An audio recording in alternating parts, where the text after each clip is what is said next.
Support for this NPR podcast and the following message come from Microsoft Teams, a digital workspace in Office 365 where teams can create, collaborate, and communicate authentically. Take teamwork where you work with apps for mobile and desktop. Visit office.com/teams. I remember telling my investor my heart's not in it. I felt just terrible. I mean, this was likely the worst sort of a few weeks of my life. And I remember I was sort of beating myself up at that point in time just because I sort of kept telling myself I should have known that I wasn't passionate about this. I should have known this. And so do you know how much money did they end up losing? I think they lost the $1 million.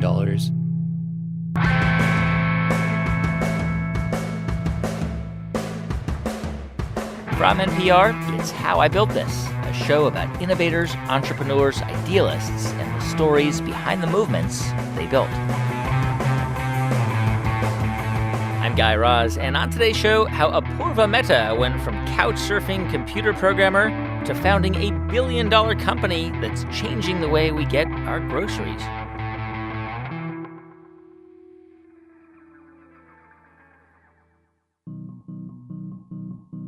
So if you ask me what it is I've learned about business from all the entrepreneurs we've had on the show, the number one thing is there is a problem.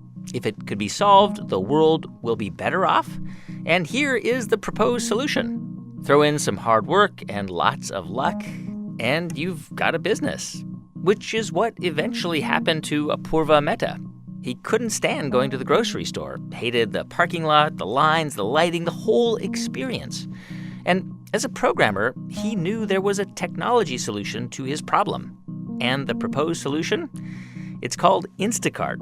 You open the app, check off the grocery items you want, and those groceries are delivered to your front door. The company is now valued at more than $3 billion. And it was founded barely 5 years ago by Apoorva when he was just 26 years old. And unlike lots of wunderkind tech entrepreneurs in the Silicon Valley, he didn't go to Stanford or MIT. Apoorva actually grew up in Canada, went to college there, and he studied, of course, computers. And when he graduated, he landed a job in Seattle working on supply chain for Amazon. To be honest, I loved it. I wasn't even sure why they were even paying me. Wow. I was just having so much fun. I was learning so much. I was working on the most interesting problems that I had ever worked on. So to me, this was just fun. Yeah. But after sort of about 1.5 years, I realized that my learning was plateauing. I wasn't really necessarily growing. I wasn't being challenged. And so as I sort of stepped back and reflected on what I wanted to do, I realized that it wasn't that a different role or a different company would change that. It was that what would be fulfilling for me is to make a material difference in this world, and I wouldn't be able to do that working in a bigger company. And so one of the ways that I thought that would allow me to make a material difference is to be an entrepreneur. And I thought that being an entrepreneur would be cool, but I didn't know anything about it. Yeah. And so I started to go to these tech meetups in Seattle. And I remember the first one that I went to, they had invited a bunch of these tech luminaries to the meetup to speak to us. Who was there? It was Gordon Bing. I think it's Bing Gordon, but he was an executive from Electronic Arts, EA, which is a really big game company. And I remember sort of listening to this talk, and they could have been talking in Hebrew for all it mattered. Like you had no idea what he was talking about. I had absolutely zero idea. They were talking about things like, enterprise startups. And to me, if you were talking about an enterprise startup, it meant like you're talking about the car rental company. And so because you were a computer geek, you did not understand the language of business at this point. At all. But I liked it. So I sort of thought that I was going in the right direction. Yeah. And then I realized that work was getting in the way. And the fact that I would come up with all these ideas that I would want to build into companies, and I wasn't able to put my full attention to those because I was going to work. Right, but you were still at Amazon. Yeah. And to me, the way to do this fully was to actually quit my job. And a couple of weeks after that, I decided to quit. I didn't have a clue what my startup was going to do, but I knew that I wanted to do this. And so did you leave Seattle at that point? Yeah. So as I read more and more about entrepreneurship, and as I started to find all these people that I would be able to talk to who are sort of, prolific entrepreneurs and investors, they just had something in common, which was that all of them were in Silicon Valley. To me, it was like, if you're in acting, you're probably a good idea for you to be in Hollywood. And so it wasn't like I was, I had a job to do. So, why not move to San Francisco? Paint a picture for me. Were you did you get an apartment in San Francisco and you had your computer there and you were just tinkering on it all day? Or were you meeting with people? And because I'm assuming you probably didn't know that many people there, did you? When I moved to San Francisco, I only knew one guy here. And, lucky for me, he also had a couch. And so that's where I was. And I would, sleep on the couch and wake up and start tinkering and starting to write code for the new idea that I was working on. That was pretty much my life for the next 2 years. And when you say writing code, you were writing at that point apps or writing code for websites? Both, whatever the idea required. For example, one of the ideas that I was working on was there was this thing called office hours, and this would allow anyone to connect with tech luminaries or luminaries in general, and it would be like a one-on-one session with someone for 30 minutes or an hour, and that was a website. That wasn't an app. And what happened to that idea? Because it sounds pretty cool. Yeah, so turns out that you really can't get that many quote-unquote tech luminaries to spend enough of a time on this platform because they're all busy. Yeah. And so it didn't work. So all the while, you're sort of living with a friend, and you don't have to pay a coder because you're doing all the back-end technology, right? That's right. So was it super exciting? Were you having just tons of fun? It started off being really interesting and fun because I was learning a lot of these interesting things, like what business models work and what don't, how to build a prototype really, really fast, how to advertise. But then sort of, after going through all these ideas, I was getting pretty tired. I was getting tired of sort of failing. I remember this was a pretty low point in my life when I was like, well, am I even cut out to be an entrepreneur at all? And, I remember sort of one idea, though, sort of something that had been in my mind, and I thought that this idea was just brilliant. This is going to be the one that is a home run. It's just, it's going to be awesome. And the idea was a social network for lawyers. Wow. You clearly don't know many lawyers. They do not tend to be social. That is something I overlooked. Yeah. So what, the idea behind it was like a sort of like a LinkedIn, but more specialized? Yeah. So the idea was that LinkedIn was just too generic and it was just not for everyone. This was the hypothesis that if there were specific features that were built for lawyers, then it would be useful to them and they would be willing to use this product. And if they were willing to use this product, maybe there are ways to monetize as well. So you have this idea, and what you ran with it? Yeah. In fact, I even raised about $1 million in financing. But I realized very quickly that as soon as I went home after work, I stopped thinking about work. I stopped thinking about lawyers. I didn't care about lawyers. I didn't care about what they did on their day-to-day life. It just didn't matter to me. And after about a year of doing this, I just realized that I was going in the wrong direction. It just wasn't going to work. And was the concept proving to be successful in any way, or did it seem pretty clear that it just wasn't working? I think that it could have worked, but what I had been doing so far in my journey as an entrepreneur was that I had been looking for good quote-unquote business ideas. And they were not necessarily business ideas that I cared about. They were just business ideas. And sort of that's when I realized that the odds of success in a startup are so low anyway. You sort of have to go, you have to put everything that you have in it. You just can't do that for an idea that you just don't care about. And that's when I said that I just can't do this, and I quit my own startup. So what did you do? I mean, do you remember like what you told your investors? Yeah, I remember telling my investor the same thing, which was that my heart's not in it.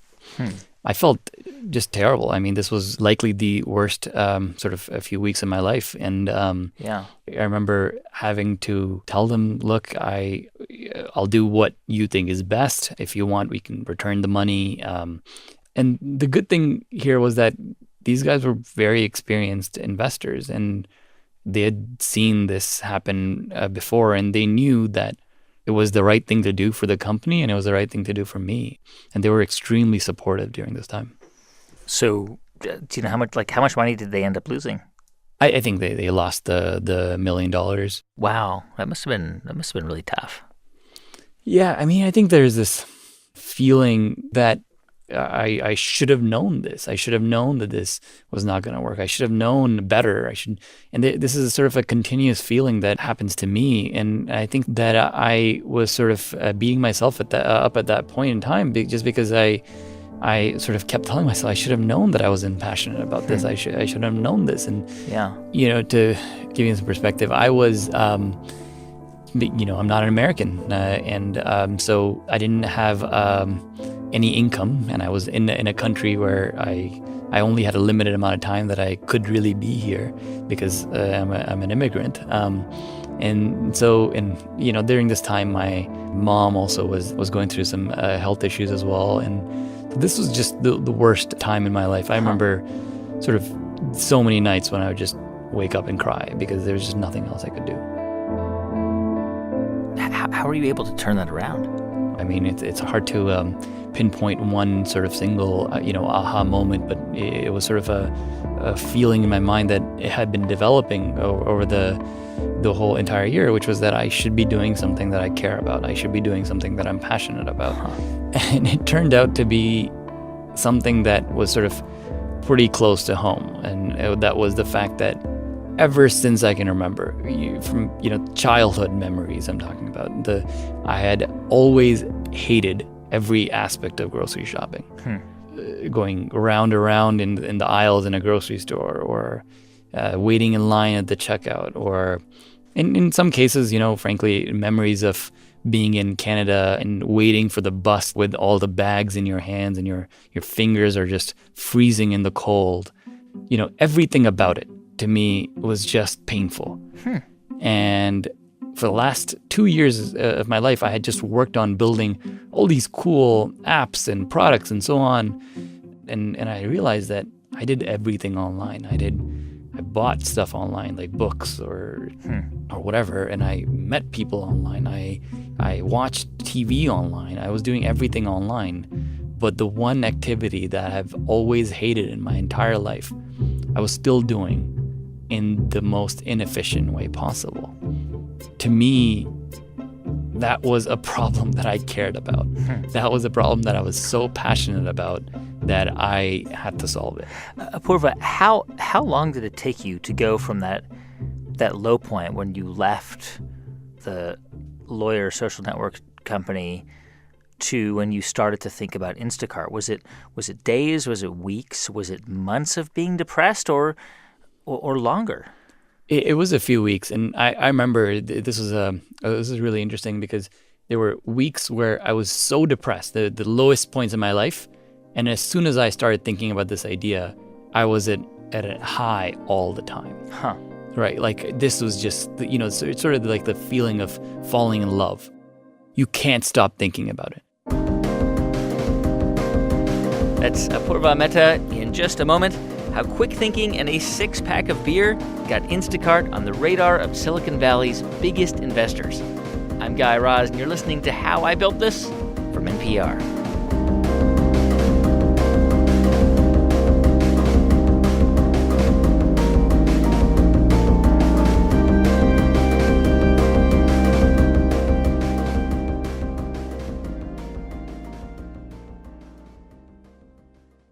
Support for this podcast and the following message come from Cayman Jack. Cayman Jack's premium prepared margarita is made from natural key limes, 100% blue agave nectar, and real cane sugar. For a handcrafted cocktail that's ready to pour, discover Cayman Jack's margarita and mojito at a store near you. Visit CaymanJack.com. Please drink responsibly. Premium malt beverage. American Vintage Beverage Co., Chicago, Illinois.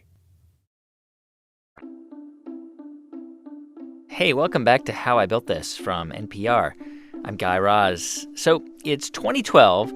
Apoorva Mehta has just come up with the idea for a grocery delivery app, and he's sure it's going to become huge. But at this point, the company is just Apoorva. The first version of the app, I found that there was this website called Safeway.com, and there was just a grocery store, and I saw that they had all their inventory available online, and so I just scraped it. And I was like, great, I have all the items that I am going to have in the first version of the app. And so over the next few weeks, I built the app and I placed the first order. But because I was the only person in this company at this time, I placed an order and then I went to the grocery store, picked the order, and delivered to myself. So was the whole concept already mapped out by that point? Yeah. The idea was that we would connect to all the people who wanted to get their groceries delivered with all the people who wanted to earn money while picking and delivering groceries. Yeah. And so, I started sharing this with my friends. And it was really interesting because, before Instacart, I would share products with my friends and they would use it out of guilt. It was just, oh, yeah, we want to help Apoorva out. But this one was different. It was very clear that the people wanted to use this product. It was really cool because in the first version of the app, anytime anyone would place an order, I would get a text. And every time I would get a text, I would look at it and say, oh, let's see who places the order. And so for the first few days, for a few weeks, I just saw my friends using the app on a regular basis, which was really cool. And then I saw people who were using the app who I didn't even know.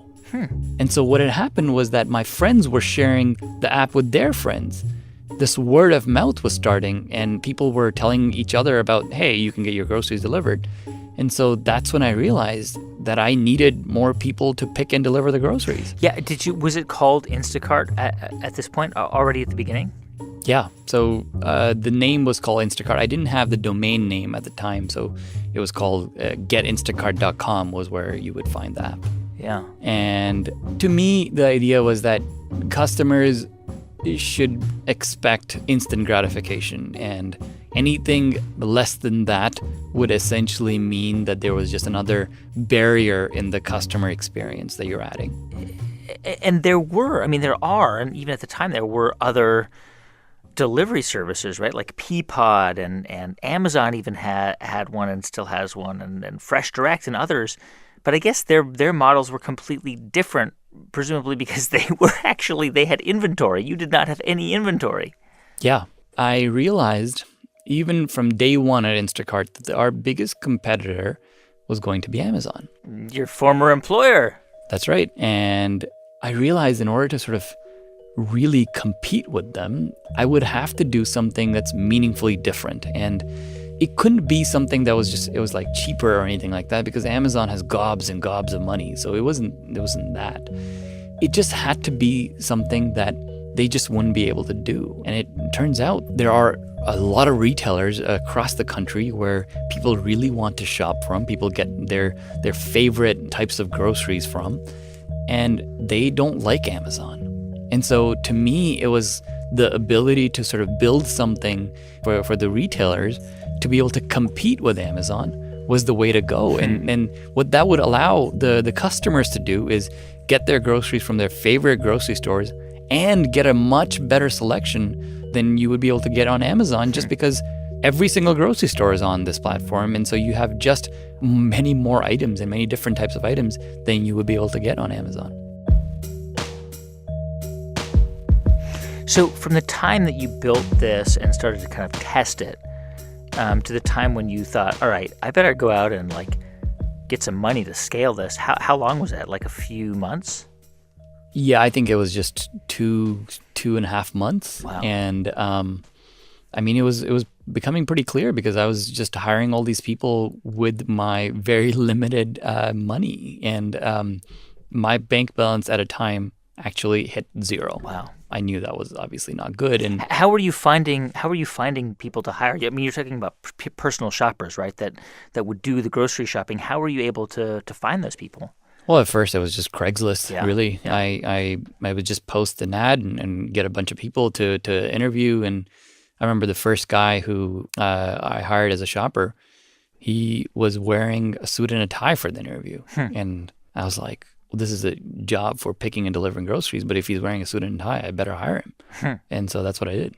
How were you able to make sure that the shoppers that you were hiring were, like honest and upstanding and all that stuff, right? Yeah, believe me, it wasn't easy. I think we had lots of interesting experiences there where in the early days of Instacart, one of the ways that shoppers would check out at the grocery store when they had bought the groceries for someone else is by using gift cards. So you would have to trust them. You were giving them these big gift cards, essentially a prepaid credit card. That's right. That turned out to be great for a lot of people. I mean, most people are pretty trustworthy, but for some people, they were just buying their own groceries with it.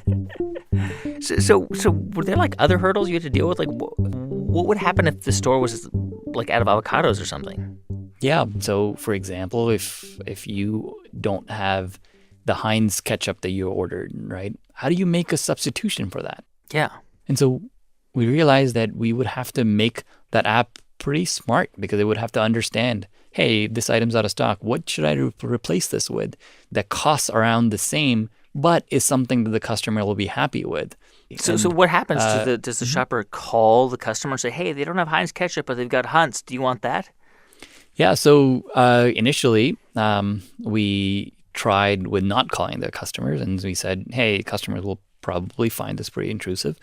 But then we realized that no, actually customers love it when our shoppers call the customers because they feel so special. They're like, hey, yeah, this person's actually looking out for me. When the papaya has gone bad, the shopper will call the customer and say, hey, I could get you this papaya, but it's not the best quality, right? And that's a very sort of intimate experience. Yeah. And so we encouraged it. Yeah, I mean, just out of curiosity, like how much money at the beginning did it take to keep this going before you had any outside money?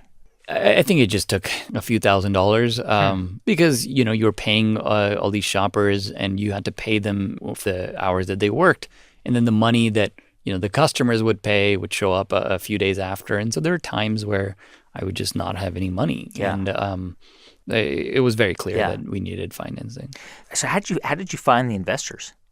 I realized, from sort of going through these startup ideas that I had, and which was that who you're raising money from, the quality of the investors was really important. And so to me, the way that I would be able to attract some of the best investors in Silicon Valley was if I went to an incubator like Y Combinator, which was sort of the incubator in Silicon Valley. And there's only one problem with that. And that was that, I had missed the application deadline by 2 months. Which meant that you'd have to wait another year, basically?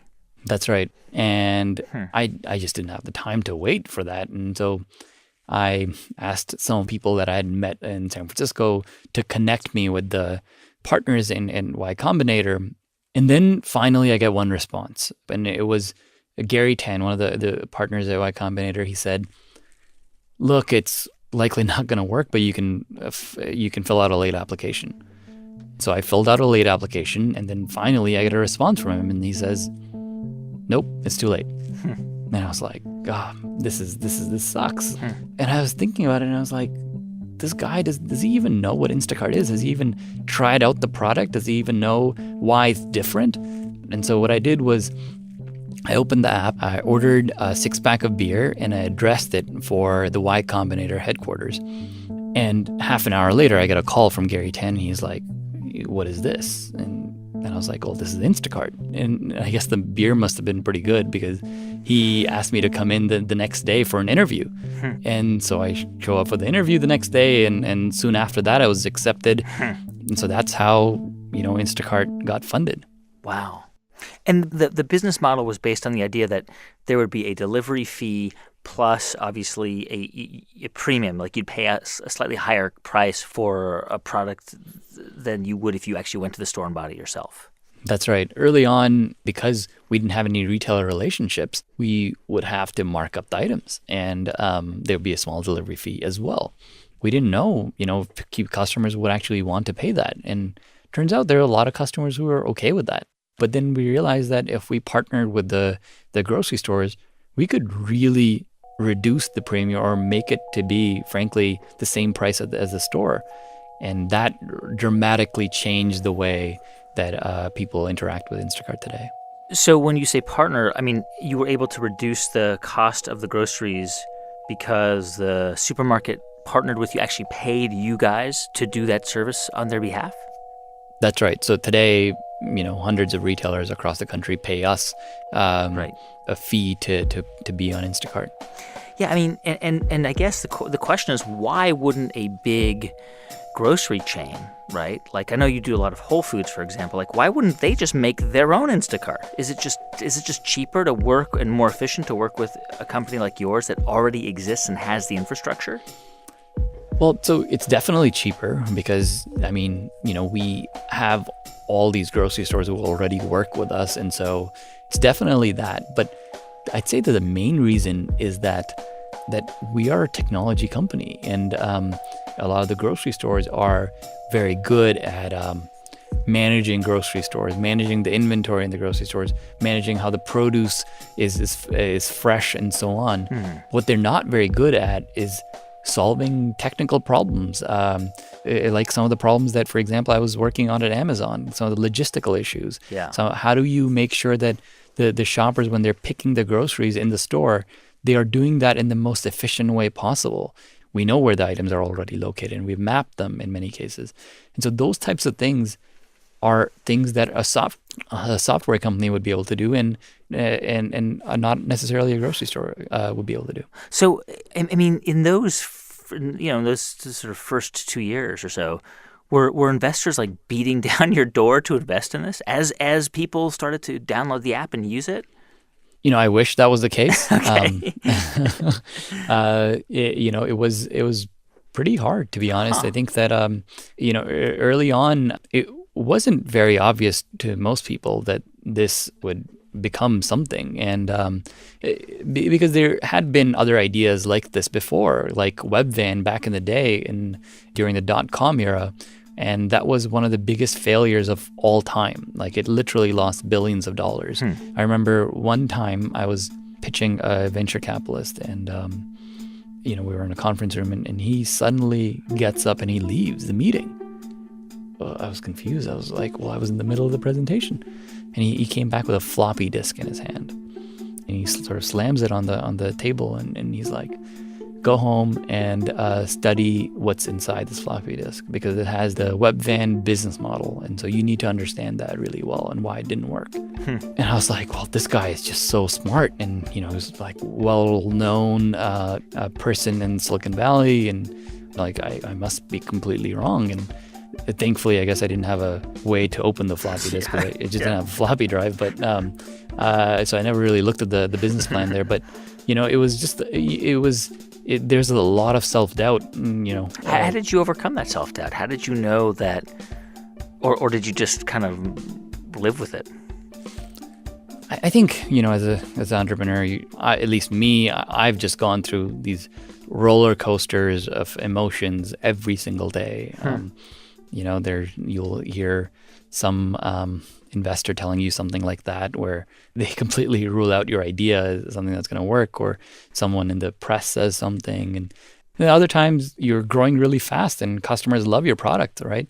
And to me, it was just that I just felt like this should exist. I was really solving a problem that, I wanted to solve. And so I was okay with going through a lot of just terrible times to make this a reality. Yeah. I mean, I wonder how you deal with the roller coaster stuff even now, right? Because, I mean, of course, there's always going to be criticism, and there are always going to be people who have complaints. But I mean, how do you manage quality? How do you maintain, a quality of service across, thousands of employees? Yeah. So I'll start with saying that we're learning and we have a long, long way to still go. We went from having 0 shoppers to having tens of thousands of people on our platform really, really quickly. And so I don't think we're doing everything perfectly yet. But we've had luck so far in building a very strong culture, and the teams in the store have metrics that they are assigned in terms of how fast they're picking, what is the quality of their picking, how many good replacements are they making, and they're sort of all working towards a common goal. And I think that has helped build that camaraderie and the culture that I truly care about. What keeps you up at night? Like drones delivering groceries to people, or like what is it that you're worried could like knock you guys off? I think that it really is just our lack of execution that I think will be the cause of our failure if we end up failing. That's what keeps me up at night, and it's little things like this small element of a meeting just did not go well, or project is not going well, even though it may not be the most important project in the company. But to me, that's a sign that we're not doing our job well overall, and that transfers to other important things. And so to me, I think it's making sure that the team is working on all the little details and they're paying attention to those details and doing a great job at it is very important. And when that doesn't happen, I get pretty stressed out. And how many people work directly for Instacart now? We have around 3,000 employees at Instacart, and we have over 12,000 contractors. Wow, the personal shoppers. That's right.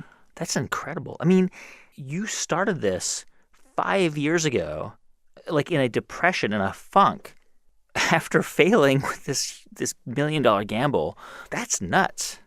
Yeah, I mean, I'm so lucky to be where I am today, and being surrounded by some amazing people who work very, very hard. It's just really, really lucky. I mean, obviously you're a super smart guy and you worked really, really hard, but do you think that luck is a bigger part of it? Oh, I think luck is majority of it. I mean, there's just so many elements of luck, so many times when luck plays a part, but I think it's specifically true in startups because in startups, what you have is this moment in time when a company is possible. Anything before that, it's too early. Anything after that, it's way too late, and there's too much competition. And so the timing, being there at the right place in the right time is everything.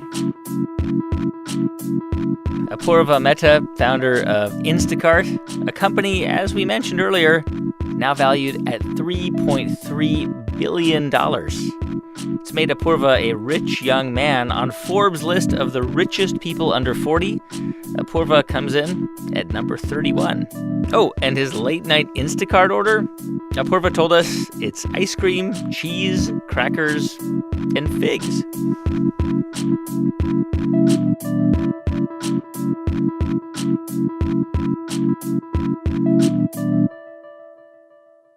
And please don't turn us off just yet. In a moment, we're going to hear from you about the things you guys are building. But first, a quick thanks to one of our sponsors, TIAA. Whether it's investing, advice, banking, or retirement, TIAA believes smart financial decisions should enable life, not define it. Because real success isn't just measured in zeros. It's having a career that delivers meaning and purpose. It's connecting with family and friends, and it's giving back. TIAA calls this the new success story, and they want to help you achieve it every day. Learn more at TIAA.org. Hey, thanks for sticking around because it's time now for how you built that. And I got to tell you, when we heard about this next product, at first we thought, could this be a joke? Because, well, anyway, we called up the inventor, Tim Gaza. have there been people who've written to you and have asked, like, what are you thinking? This is crazy. Yeah, it's a hit or miss product in terms of a lot of people like it, a lot of people don't. But anytime something comes in and disrupts an existing market, there's always going to be backlash. And the backlash is coming from some of the most opinionated people on Earth, parents. But before I tell you what's going on, a little background. So about 1.5 years ago, Tim became a parent himself when his son Jack was born. So I was literally feeding my child every hour for up to 20 minutes at a time. And let's be straight, feeding is a great bonding time. There's a lot of interaction during the day, but there's also a lot of feeding times at midnight, 1 o'clock, 2 o'clock, 3 o'clock in my instance, where the child is basically asleep. And during those moments, you could, of course, be getting stuff done, accomplishing important tasks. So that's when the idea came to me that I think I can solve a problem and make a device that connects your smartphone to your baby bottle and give you the opportunity to, multitask when you never thought possible. Yes, a problem that many parents did not know needed solving. And Tim's solution? A plastic device that clamps around a baby bottle with an arm that clamps onto your smartphone. You hold the baby in one arm while the clamp holds the bottle at a perfect 45-degree angle. And with your free hand, you can just scroll and swipe to your heart's content. There's no harm in when your kid is half asleep and just maybe being able to catch up on some news, read an NPR article.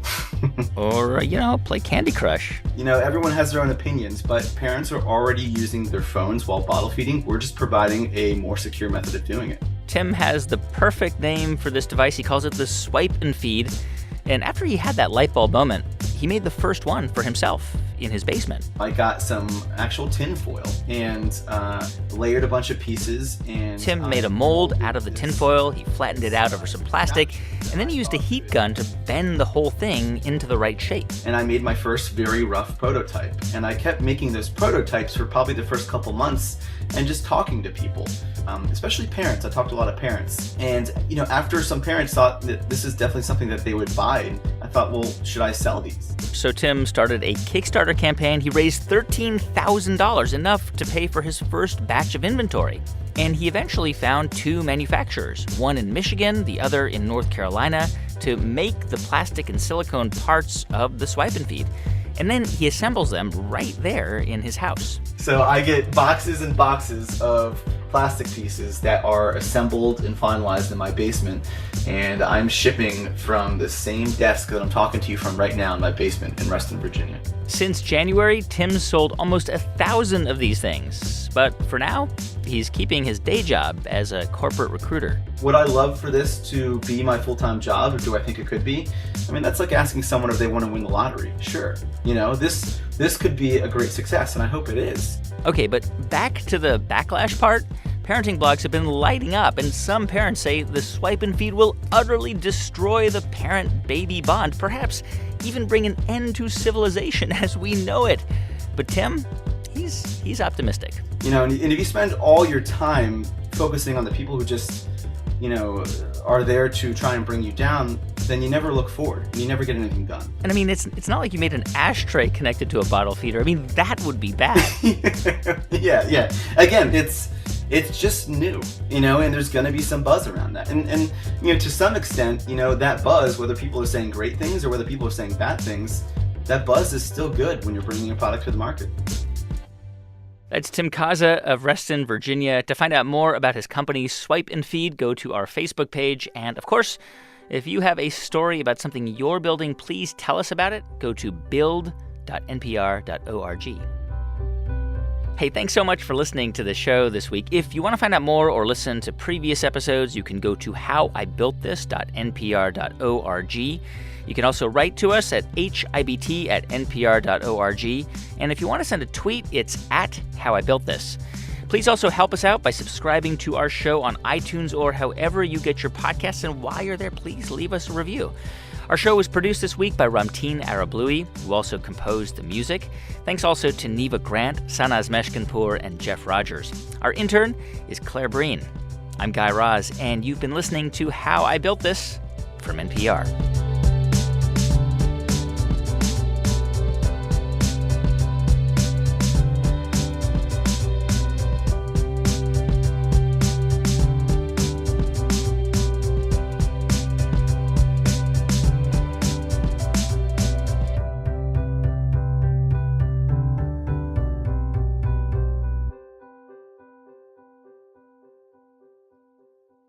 Hi, it's Rachel Martin with NPR News. And you know what? We're doing something new, and we want you to be part of it. It's called Up First. It's the morning news podcast from NPR. It's a way for you in about 10 minutes or so to get up to speed on the news of any given day. The most important stories, the biggest ideas, the stuff you need to know as you go through your day. Up First, it starts April 5th. You can get it at NPR One or anywhere you listen to your podcasts.